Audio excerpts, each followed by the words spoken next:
आता बातमी आहे साम टीव्हीच्या इम्पॅक्टची। पवित्र पोर्टलवरचा प्राधान्यक्रम लॉक करायला 13 ऑगस्ट पर्यंत मुदतवाढ देण्यात आलेली आहे। TIT 2025 शिक्षक भरतीसाठी पवित्र पोर्टलवरचा प्राधान्यक्रम लॉक करण्याची मुदत 11 ऐवजी 13 ऑगस्ट पर्यंत करण्यात आली। या संदर्भात अधिक माहिती घेऊया आमचे प्रतिनिधी गणेश कवडे यांच्याकडून। गणेश, साम टीव्हीचा मोठा इम्पॅक्ट झालेला आहे, पवित्र पोर्टलवरची मुदतवाढ करण्यात आलेली आहे।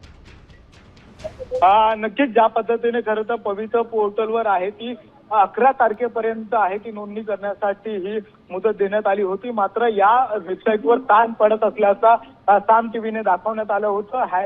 त्याचमुळे कुठेतरी सरकारच्या वतीने आता 13 तारखेपर्यंत आहे तो मुदतवाढ देण्यात आली आहे। त्यामुळे पवित्र पोर्टलवर प्राधान्यक्रम लॉक करण्यासाठी ही मुदतवाढ दिल्यामुळे आता शिक्षकांना मोठा दिलासा मिळाला असंच।